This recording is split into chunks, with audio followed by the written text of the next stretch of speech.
I think for people that don't, and this is just an assumption, it's because it's tied to money. People need to survive. People have invested a lot of money into fossil fuels, and I understand that. But I think for any person that wants to invest money, they're willing to invest money wherever they see where money can grow.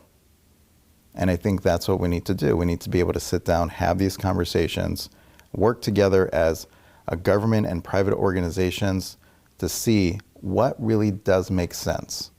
Are we looking at this from being fiscally responsible, or are we just doing this because it's our party line? Let's just make money. If you don't believe in climate change, that's fine. Let's find out how we can make this profitable then.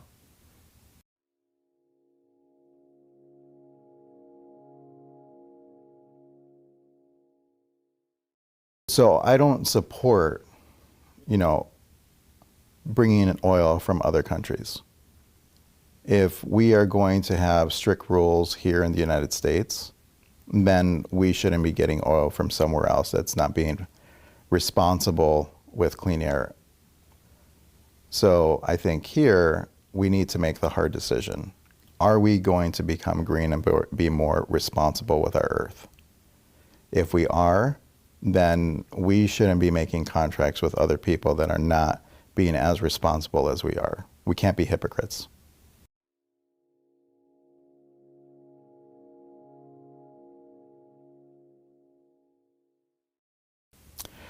Our law enforcement, I think, they're very confused right now. And, being a prior law enforcement officer, the job is difficult. But also being a police officer, there's a great responsibility. And unfortunately, there are some people out there that have betrayed the public's trust when it comes to being a law enforcement officer. And our culture within law enforcement has continued to protect people because of the thin blue line that we believe in. But those days are over. We need to be able to move on and train our officers better, have them understand what their authority is, and really recruit a more diverse population into our police force.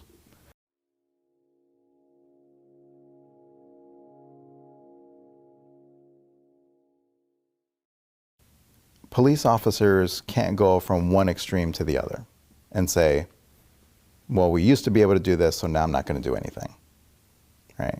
They need to understand what does it mean to be a community police officer and what it is to be a peace officer. And as a society, we need to understand, how do we want to invest our money? I really don't like the term defund the police, because I think that we need to be fiscally responsible with the money that we are investing in our criminal justice system. Now, if we're going to put money into the police, what's going to be their primary goal? Is it to always be reactive to situations? Or are we going to invest in them being proactive, helping prevent crime? As a police officer, as a sheriff deputy, I would come in and I would already have 8-10 calls waiting for me. And it was just boom, boom, boom, boom. I wasn't preventing crime. It was very rare that I actually got to prevent anything from happening. And my mere presence isn't a deterrence. It's not that we need more police on the street to deter. It doesn't work. What we need to be able to do is to be able to use our money responsibly, give officers a clear direction of what it is that we expect them to do, and hold them to those expectations. Let's start making our streets and neighborhoods safer by taking more of a proactive approach than just a reactive approach, because it just doesn't work.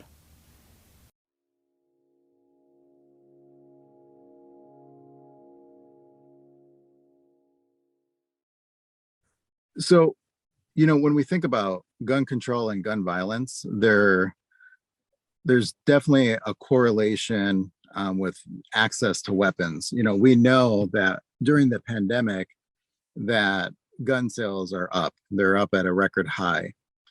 The accessibility of our children or our youth that have behavioral health challenges or that are being bullied at school, there needs to be more laws and policies that actually hold parents or gun owners accountable for our children and for others accessing our weapons. I personally do not believe that we need to have military style access to military style weapons. But I also understand that, those are protected through our Second Amendment rights.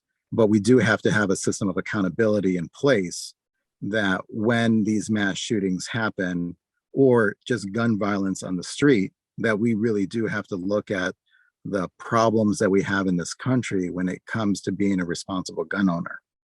So I believe that guns should be registered and that we should have a mechanism of tracking that, even though on a federal level, we do not have to track sales to from one person to the other, that we can just simply transfer that gun ownership.